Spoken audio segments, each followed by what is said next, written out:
Tim from timscomputerfix.net here. In this video, I'm going to be doing a quick review on the Rosewill RSV-L4000 Rackmount server case. Weighing in at a whopping 23 pounds bare bones, this server case has support for up to 8 3.5-inch hard drives, support for 3 5.25-inch devices, which can be converted to hold 4 more 3.5-inch hard drives if you wish, for a total of 11 3.5-inch hard drive support. 5 120mm and 2 80mm cooling fans, supporting all motherboard form factors all the way up to the 12-inch by 13-inch eATX. You would be hard-pressed to find another server case like this given the quality, with the going price at Newegg of $89.99. So with that being said, let's have a closer look at this case. We're even going to be dropping in some components, including an R9 280X video card.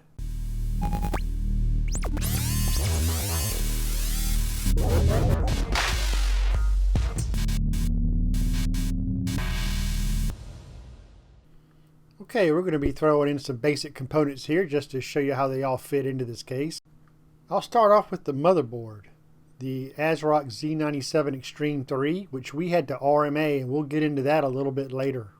So here we see the Noctua NHD-9L, which is a really nice heatsink. We'll do a full review on that on another video. We're going to go with the EVGA Supernova 750 watt gold 80 plus certified fully modular power supply. The i7-4770 Haswell is what we're going to use in this case here. 1150 socket, 16 gigs of G.Skill Aries series DDR3 RAM, 1600 megahertz. Windows 8.1, which will be installed on a Western Digital Black 1 terabyte hard drive. And then the massive Sapphire Radeon R9 280X video card. Now I'm actually glad our customer is going for this card. This is a pretty lengthy video card, lengthwise. It'd be really good to see how this fits into this server case. So here is our L4000 case. This case measures in at 25 inches in height, 16.8 inches in width, and 7 inches deep. Comes complete with a locking front door, as you can see here. Keep all your drives in your case secure. You can see your 5.25-inch punch outs here, and here are your 220mm front fans. Now there are 2 screws that need to be taken out on this front side to remove your side panel, but with this door closed and locked, you can't access those screws. So that keeps everything nice and secure. Without the key, nobody can get into your rig. And back here we can see the punch out for the power supply and for the heat shield, the IO shield, and the 80mm fans that are here on the back. This server case obviously has mounting screw holes so you can mount your standard rails for your rack mount, and 2 very sturdy handles top and bottom here so you can pick your case up and slide it in and out of your rack mount. Very sturdy case. Here's a look on the inside. You can see your drive bays. There's a stabilizing bar that runs across. You can see our interior 320mm fans, which are nice. And it'll give you a nice little closer look on the inside of this case. Now this case isn't built for looks on the inside, and there are no places to run your wire management. With these type of server cases, wire management is not a big deal since there's no window on this case. Nobody's going to be looking into it for looks. This is just built for server component purposes. Here's a closer look at our 120mm fans. And all the fans in this case use Molex connectors. Little closer look at the 80mm fans on the back, which I was a bit concerned about noise, which we'll talk about that a bit later. With all these fans, one might think, it'd be a noisy case. Here are our front panel headers, our front panel connectors there.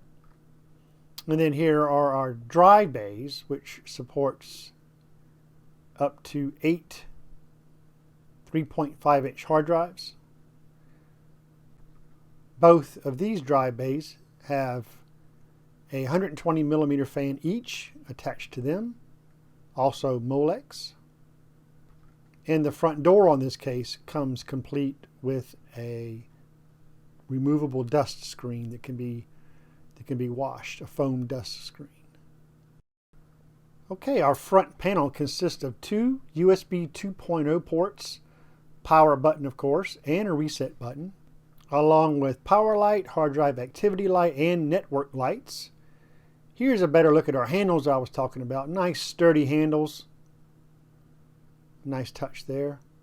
Now here's a look at some of the hardware that comes with it. And here we have a speaker, onboard speaker, our user's manual, and here are our bay brackets that we use that will slide in for our 5.25-inch devices. So we're going to go ahead and slide out one of these bays.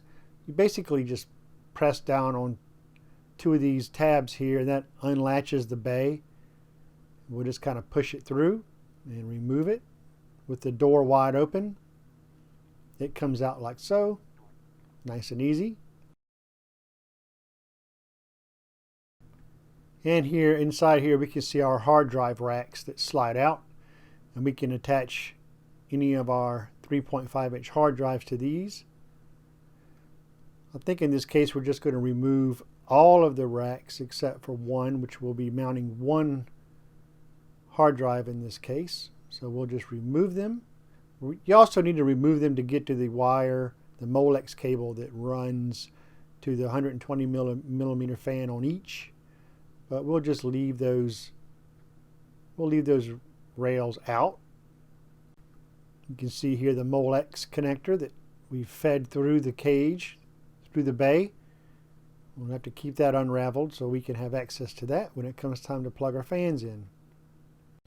One thing you want to be careful of in doing this, these little rails kind of fell off. They're just kind of sitting there. They're not really attached. They don't really snap on or anything. So just be aware that these easily fall off once you take the bay out. But once they're on, slides in and out of the case really easy, snaps into place. Nothing wrong there. Okay, now we're going to come down to the fun part here, which is going to be installing our computer components. This Z97 Extreme 3 motherboard is what we decided to go with in this case. And as usual, what we always do is do what's called an out-of-the-box boot, which means we will place our motherboard on top of our motherboard box, install the processor, video card, heatsink, memory, and power supply outside of the case just to test it really quick to be sure nothing's DOA. And as you'll see here shortly, you'll see exactly why we always use this method. One thing you don't want to do is go through all of the trouble of mounting all of this in your case just to find out that something is DOA. So here we see our processor getting ready to go in. We're taking a quick glance at the pins. Everything looks okay. And we'll just drop our processor in nice and easy. Give it a little wiggle, be sure it's in place. And we'll lock her on in.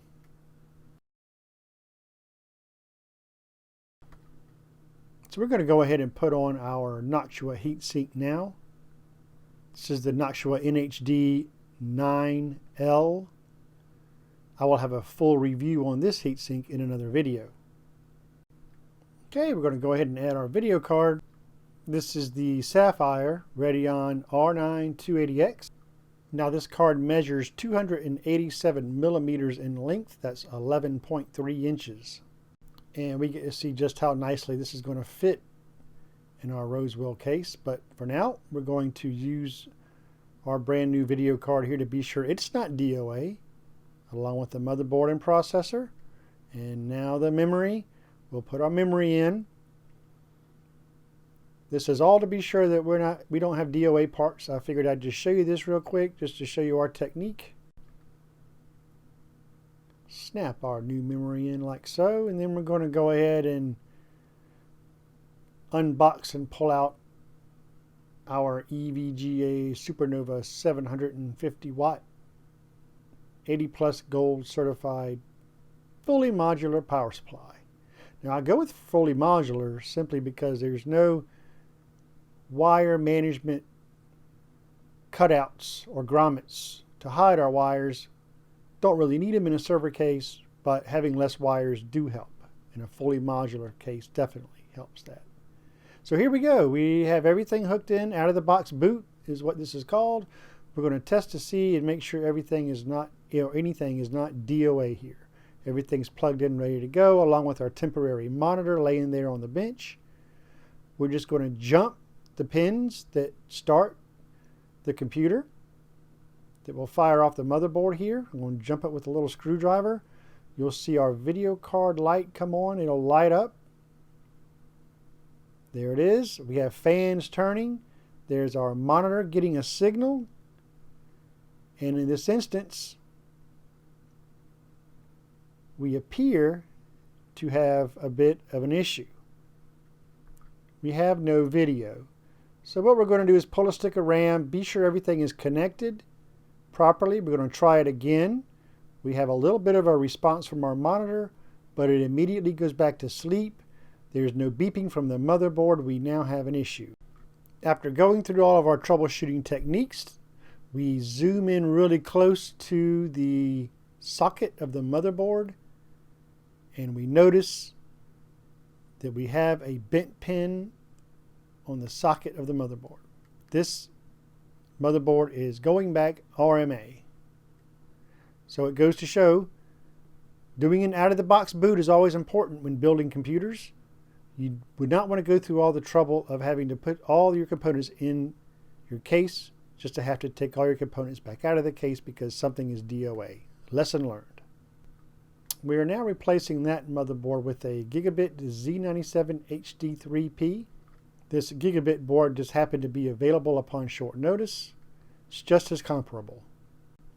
So we're going to do the same procedure with this board. We're going to be sure that this board isn't DOA. Same procedure. Obviously we're looking at the pins really hard here. Everything seems to check out okay. We're going to go ahead and get our processor back in. We're going to go ahead and just hook everything back up the way we had it before with the out-of-the-box boot to be sure that this board isn't DOA. We'll wait to clean the processor off after we have it inserted into our socket.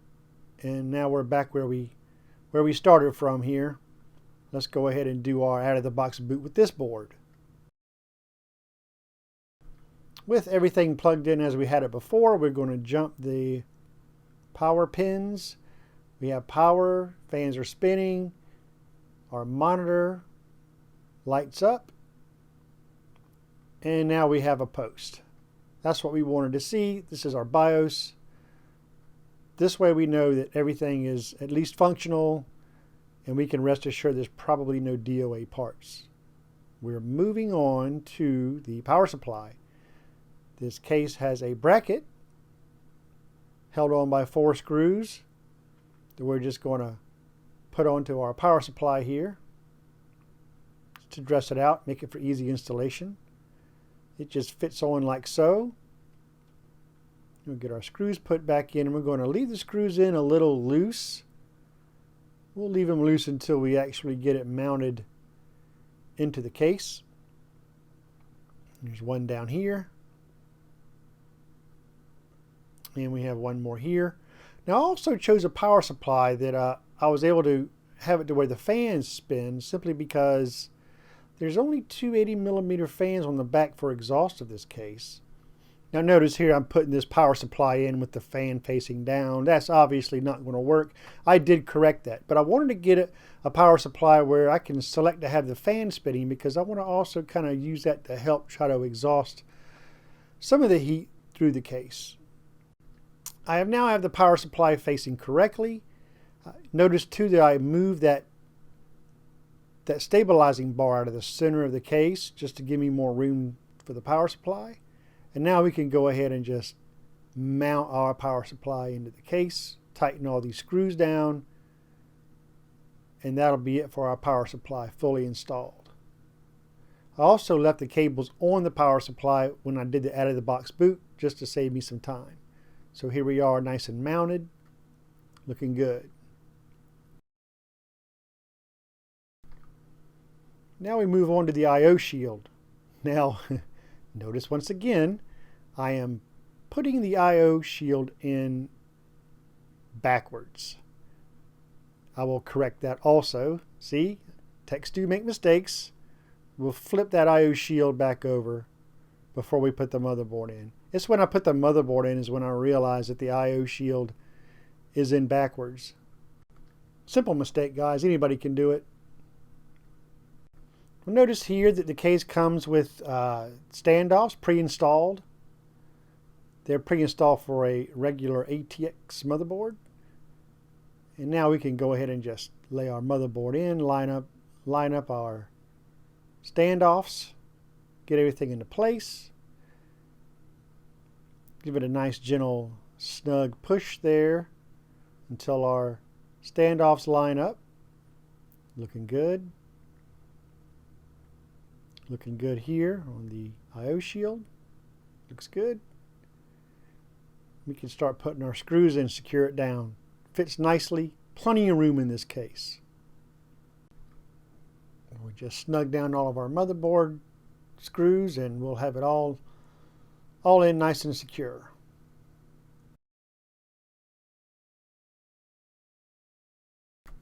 Installation of the video card is next. We've popped out the two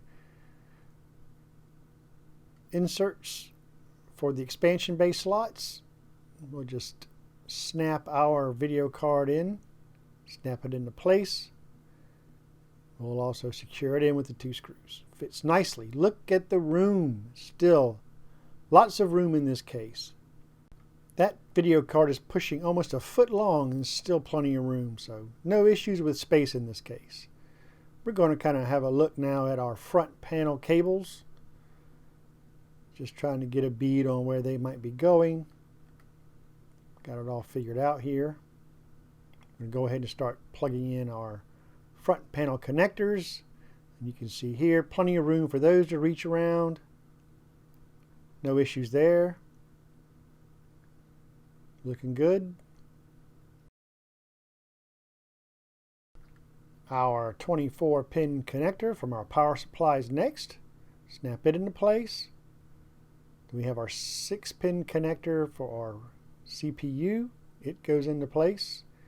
And now notice how I'm feeding these SATA cables underneath the bracket that holds the interior fans into place. That's how we're going to run our wires here. There's plenty of room between the back of the case and that fan bracket to run any kind of wiring you need to.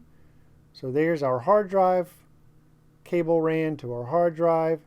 Now we're going to go ahead and get our power connectors to our PCI Express on our video card. There that goes. And now we're going to add our SATA power connectors here. We'll pop those into our power supply as needed. Feed those in underneath that fan bracket and plug in our hard drive. We're adding in the Molex power cables now. So we're going to go ahead and get those kind of plugged in, connected up. Just trying to keep in mind best way to keep all these wires bundled. Trying to make some kind of organization out of them the best you can, but really there's no window on this case. This is meant to go on a server rack. There's going to be normally more computers on the rack, top and bottom from this, so. But we want good airflow, so we'll pay somewhat attention to it. Here's some more of these Molex connectors here. Kind of fight with those a little bit. We get them all plugged in nicely.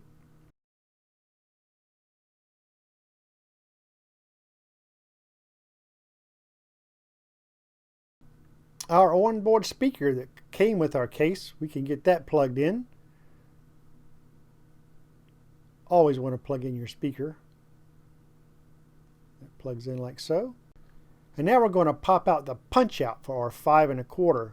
This is going to house our DVD-ROM drive that I didn't show you there at the very beginning, but we're going to put in a DVD-ROM.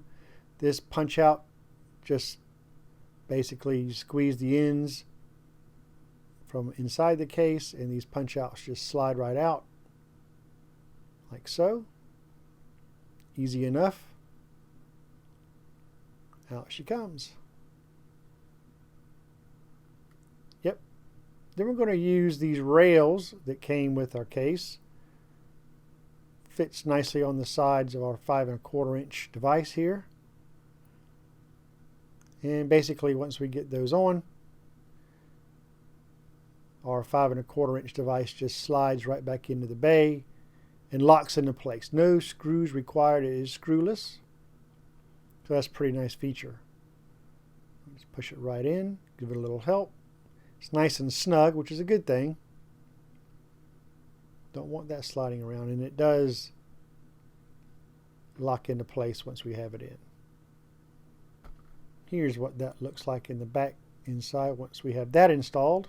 We go ahead and get our cables for that plugged in. We're feeding another SATA cable, SATA data cable, underneath the bracket to the fans. Everything is going nicely. Okay, I've decided now to do a test boot just to be sure everything powers up before I start to kind of wire tie these wires a little bit. Our fans are running, and you know what?